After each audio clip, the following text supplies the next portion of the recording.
Welcome to Down in a Hole. Oh, hey everybody. His name's Jono. I'm Jono. Sorry, I'm looking at something right now. Yeah, my name's Blaine, and you are watching Down in a Hole YouTube channel where we talk about whatever we want. Mostly music, video games, current events, and other funny things that happen in our day. Hell yeah, buddy. Because that's what people do on YouTube, and sometimes people view it. Once in a while. We went to see some live music. Conan. And WILT. Yes. And I don't remember the name of the other band. HEMPRESS. And was there more than 3? There was 4 bands. Uh-oh. I was freaking sick. It was HEMPRESS, WILT, Conan, and Black Galaxy. Right? Pretty sure. The first, sure. Black Galaxy, I'm pretty sure it was Black Galaxy, and HEMPRESS was from Ottawa, and WILT was touring Canada. I think we showed up after the first band. Yeah, they were all phenomenal. Can I say too? I think, and Shelley and I talked about this gig for 2 days. Oh yeah, it was amazing. I think by far, I'm going to say it was literally the best local little gig like that we've ever been to in our life. Because it was like a perfect storm of, you've got a band coming in from the UK, which is Conan. So that's a big fucking deal. That is. It was really cool. And Canadian band WILT, whom I bought their vinyl and a shirt from them. Amazing. Now this piece of yeah, I noticed. Turns on. They were really good. They had a really unique sound to them. I kind of I sort of how they're able to use so much double bass and make it sound so slow blows my mind. Yeah, I compare them to a band like Yob. You even said it too. We were sitting there at the table and we're just bouncing to it, eh? Yeah. And you're like, bro, it's mesmerizing. And I'm like, yeah. It has. Because it's a weird, mesmerizing kind of peaks and valleys, super fast, but when they slow it down, it just makes the heavy stuff even heavier. Yeah, the songs had really unique ebbs and flows. Paul Bearer, that's another band you can compare them to as well. If you know Yob and Paul Bearer, they're all these kind of very kind of spacey doom bands that WILT, man. I bought their vinyl. It sounds sick. Yeah. Listen to it. Conan. Obviously. Conan, so fucking heavy. God. Like the Titans of Doom. Yeah. Incredible. And the whole night was so chill because even Shelley said it too. She's like, nobody even smelled bad. No, which is weird for a metal show, especially like a niche metal show. Yeah. And so we're in Ottawa in a bar called the House of Targ. Another thing, their house beer is amazing. What was it, pierogies? That's all they sell.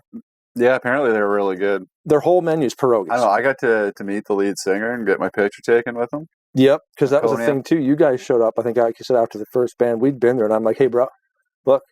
And you're like, what? I'm like, fucking Conan is sitting right there on the bar. Fucking John Davis is right there. Yeah. And thank you guys for pushing me to go over and get a picture because I wasn't going to go over. I didn't want to bug him. That was funny. Well, you were like, I don't know if I want to bother him. And Doug, who was with us, because all of Godthorn, by the way, we all went together. That was another really cool part of that trip. It just there's nothing bad about this night. No, it was great. So you got Ryan, Doug, Andy, and you. Shelley and I, of course, are going to go. Rach was there. Ryan's girlfriend, parents, everybody. It was, but Conan hanging at the bar. Yeah, shooting shit with people. You go over. I mean, when you listen to Conan, they're heavy, and his vocals. Their tuning is drop out. It's amazing. But most soft-spoken guy, I swear, I've ever talked to. Yeah. It was just oh, Mike, thanks for coming down. That's that's Australian. Yeah, they're British. Yeah, you're close. I'm British, and I can't even. Sorry, folks. Pip, cheerio, and all that rot. Thanks for coming down. But he was so polite and soft spoken, and then they start playing, and you're just like, that's the same guy. So you were telling me too. Man, there's so many things to touch on in this event. We get there, and you go down. It's down in a basement. down in a hole. That's where I was going. And it's just loaded with arcade machines. Yeah, it was really cool. Pinball machines right down one wall. It's probably like 30 of them. Arcade machines all over the place. No stage because it's in the basement. Yeah. It's only got an 9-foot ceiling. You can't have a stage. It was like the ultimate local venue. And we're like, oh man. But I was worried about the sound. Oh, the sound was unreal. And you even, again, looked at me and was like, this fucking place has no business sounding this good. No. And like, we've been to enough shows, we can tell you straight away if a show sounds like shit or if it doesn't. And like, yeah, we're both in agreement that it just like, I could hear ride cymbals, hi-hats, kicks, different shit on different guitars, all the vocals, nothing stepped on anything. It was all crystal clear. So the sound team at House of Targ, those guys are geniuses. Yeah. They know their venue. Yeah, it was like everything just cut through where it was supposed to. Yeah. It sounded awesome. Yeah. Wilt was great. Conan was great. Everybody's so cool, hanging out, taking pictures. Not to mention it was Halloween. Yeah, Halloween with Conan. Like Macho Man Randy Savage and the Big Lebowski were in one band. Oh, yeah. And we had the Grim Reaper walking around. Yeah, one guy was like 6'9". Oh, my God, I know. Yeah. And his girlfriend was tall, too. And she had like the antlers on and just walking around these black cloaks. It was cool. It was very neat. It was a really cool event. A lot of cool costumes. Of course, the guy who was the Big Lebowski was just ordering White Russians all night. Of course. I watched him. I said to Shelley, I'm like, if the dude is going to the bar right now, if he walks out of there with a beer, I'm going to go say something. But he comes out and he's got the White Russian. Even if it was just chocolate milk with an ice cube or regular milk with an ice cube, at least he was playing the part. But I forgot about the Halloween thing. Yeah. Very, very cool. Yeah, it was a great night. So you guys get in there and you go up, you're talking with Conan. You guys were shooting shit with Conan for like 10 minutes, taking pictures. Yeah, it was pretty cool. And then these guys are like, I know like Doom's, we've got our own little dark corner of the metal world. But like, as far as Doom goes, like Conan is Doom. Yeah. Like they are. Well, they have that documentary. It's called the Doom Doc. Yeah, like those guys, like Conan is. Yeah, they like that's who you look to. Yeah, yeah, they are very, very heavy. Like, I mean, I listen to a lot of like Doom, Sludge, like Electric Wizard and Sleep, and I really like the visual aspect of Conan too. Like they're like within their albums and just like the way the visuals are designed for each one and. It looks like an old art style of like old barbarian type shit. Yeah, it's really cool. Like the cover of their new album. Well, even the shirt, which I'm not wearing for some reason, it's like a dude sitting in a swamp with like an axe or something. Yeah, I think you got the same hoodie I got too. Didn't you? It's the circle. Yeah, it says Conan across the top of it. And even Andy too, man, because like he lives and breathes this band. So like I even like because I recorded the whole show on audio. Right. Like I just used my Apple Watch to do it, which is a pretty cool feature in the Apple Watch. But Andy got to sing. He got everything he wanted that night. Like I'm a fairly new Conan fan, but you know, like you guys started Godthorn. It's basically because of Conan. You were like these guys. You know, we can do that. That's fucking crazy. We should maybe try something like this. Yeah. Started a band because of that band. And Andy goes up there, and we were talking in a previous video how pure bliss on a human being's face being Rachel at a Gwar concert. I've never seen Andy. That dude looked like a completely different human being. He was on another planet, man. It was the coolest thing in the world to see. He got to talk to his favorite band in the world. He got to sing the end of Volt. It was Volt Thrower, right? I'm pretty sure. It was Volt. He got to sing the end of Volt Thrower with Conan. Like that's fucking cool. Because it was one of those things where you guys got in there and you did your pictures with them and stuff, and then Andy was in there and he was like a solo thing. They were doing like all three of them with Andy. Yeah. You know, I'm like, that's badass for Andy. Yeah. You know, and then he's up there, front row center, the whole thing. Oh, and you said John Davis spun the mic around, and Andy freaking sang the last like few lines of Volt Thrower. Because then after the song was done, we cover Volt Thrower and Full Hammer. Yeah, and Full Hammer, but like I hear him sing in our version of Volt Thrower all the time. Yeah. And it's great. Like, he's incredible. But, like, to hear him sing it with, like, the actual band behind him. And I couldn't tell. Yeah, that was so cool. Because my back was euchred.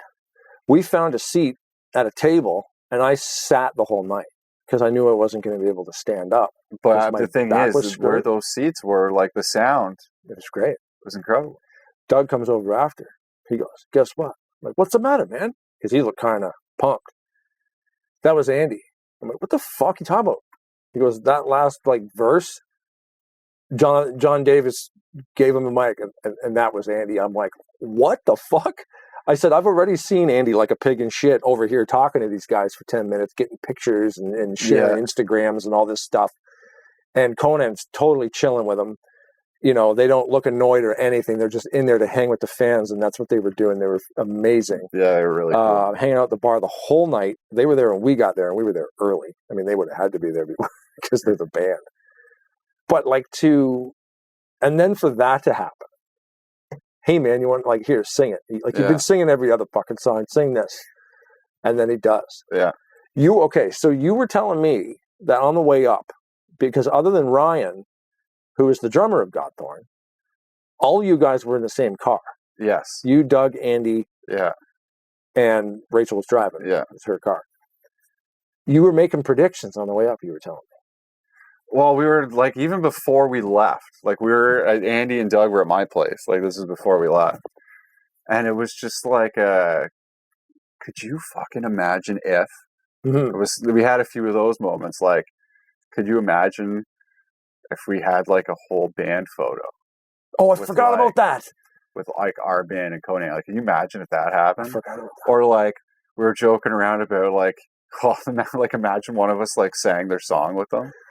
Like, and this was just like pure joke. Like, I'm pretty sure I just ripped a few mad bowls. Like, it was pure jokes. You're high. And then we get there and like this shit actually happened. Yeah, you're like, bro, what if we get there and Conan's just like sitting at the bar and we get to shoot the shit with them? Check. What if we like totally fucking do that and get like a bunch of pictures and check? What happens if like we're there and like Andy gets to sing Volt Thrower? Check. Bro, like what happens after the show is done and Conan just hangs out and then we get a photo that's just 100% Conan and Godthorn together in one picture? Check. By the way, that's what that looks like, right in the middle of the screen here. Yep. And again, look at Andy's face in the photo. Yeah, it's the happiest man on planet Earth. He actually, the sweetheart walks over, everybody. Yeah, he walks over. He's like, "Sorry, guys. Like, I know, like, I didn't mean to, like, you know, take any like light." We're like, go, bro. Enjoy it, man. That's sick. I think we all knew, like me being a new fan of Conan. Well, I'm only recent, like the last 2-3 years. Yeah, because I wasn't like I'd never really listened to Doom at all, and then the bass player opportunity came up for Godthorn, and so that's what I started doing my homework. And I first saw Conan in again, like being like an Electric Wizard fan, and like they're all from Britain anyway. But the really underground, really heavy shit.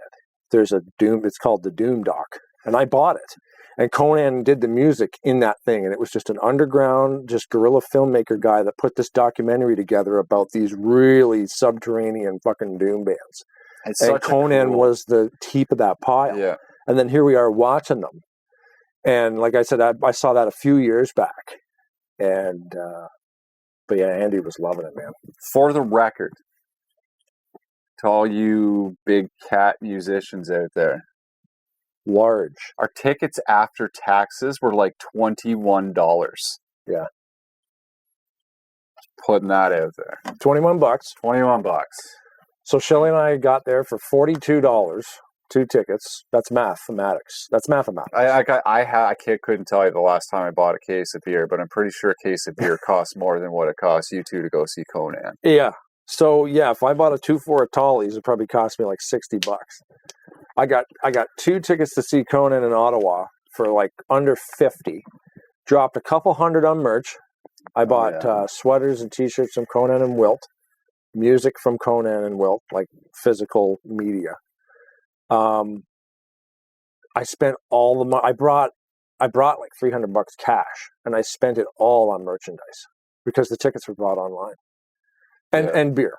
Obviously, you got to support your venue too. So we bought a plate of nonsense, which was fantastic. Merch is the way to go, though. You really want to support your favorite bands. Support the bands. Even like if you got some extra money and like go on their website online, like you don't necessarily have to go and buy it at a show. Bandcamp. Yeah. Apparently, I heard Spotify is going to be getting into that too. They're going to be selling merch on Spotify. Different bands are going to be able to sell their merch on Spotify, so they can actually make more than 3 cents for 1 million streams. Yeah, that's lame.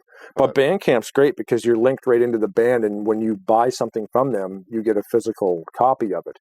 And a lot of bands that maybe aren't big enough to get their stuff on, say, Amazon, maybe like WILT, or if they've got one album on Amazon or whatever, because they don't have a massive record company pushing their shit. Yeah. Go to their Bandcamp page and it's all right there.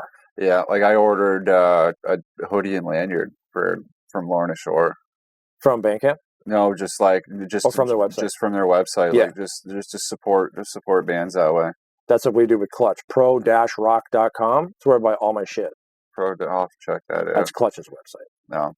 Yeah. So pro-rock.com is Clutch's website. Gotcha. And then when you click on merch, it takes you to merch city /Clutch or whatever it is. But at least when you're going through the band's website, you're doing the right lane. Yeah, just for example, Anthrax had to cancel like a huge tour overseas because like it just costs too much. Oh, like it's when you weigh the travel and the Anthrax. Hotel. Yeah. We're talking about legit big 4 thrash band. Yeah, support. Can't afford it. Support. Or they have to charge their fans $500 a seat, and they're not going to do it. Yeah, just like support your bands. Buy some merch. Order it online. If you go to a show, get it at the venue. But like, bands don't make money anymore. That's a shame. Unless you're basically like Nickelback or a country music artist. Yeah. But that's why that shit exists anyway, right? That's too bad that like even with Spotify streams and stuff, it's the same kind of deal. But yeah, anyway, that Conan gig, I think I would say that was probably and nobody in that place was even a dickhead. No. Like there's always one dude in the mosh pit who like takes offense to getting bumped around and then wants to fight everybody, and then somebody knocks all his teeth out of his head and they got to drag him out bleeding. Yeah. Seen that more than once. And you got to pay attention to the guy who's throwing roundhouse kicks. None of that. Everybody was chilling. Yeah. And like you said, for like the $20 a ticket, you got lots of money left over for merch.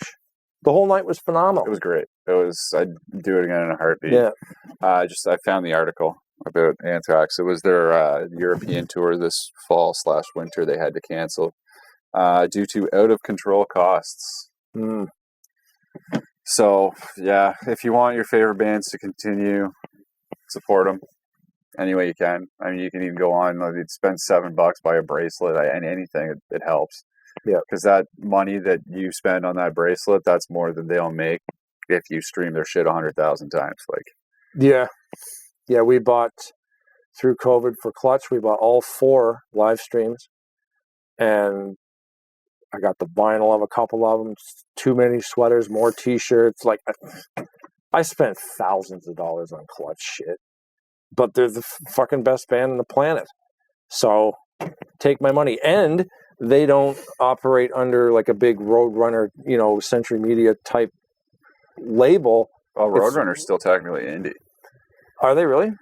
Yeah, well, I mean, if you're anything that isn't like Sony, RCA, or Universal, it's indie. But even with Clutch being Weathermaker Music, that's their own company. They do everything themselves. So, like, to pay their roadies, they did these streams. I'm actually, speaking of which, speaking of Roadrunner, I'm really excited for the next evolution of Slipknot. They just released their latest album, which admittedly, as big of a Slipknot fan as I am, Not a fan? Yeah, I couldn't. I mean, they're bangers, but like, there's nothing that really hooked me Right. in any of the songs. But apparently, this was the final album on their record deal with Roadrunner, which has been the same record deal they've had since their first release in like 99. Whoa. They've been on the same record deal for over 20 fucking years. Oh. So you think they might have just mailed it finally in? out of it. Oh, okay. This album, this was it. Now, like, who knows what's going to happen next. Like, Interesting. Now, yeah. Music, we love it. We do. And you just watched us talk about it. Thank you for those of you that stuck it out with us. Thank you for those of you that support your local bands. Yes. Godthorn, for instance. We'll probably play a song right now from Godthorn. Oh. It would only make sense. Thank you. And thanks to the House of Targ for really knowing how to set up your sound system and putting on an amazing event. If I see tickets come up for a show that we like and it's got that place's name on it, We're going. I think I'm going because it was a great experience. Thank you for watching Down in a Hole with Ronathan and Brian. See you next time. English words good speak. Keep your stick on the ice. You stay classy, San Diego. You know, what is it? They changed the teleprompter. Go fuck yourself, God. And he's just like, yep, that was a good show. God, Bert. I can't believe you've done that.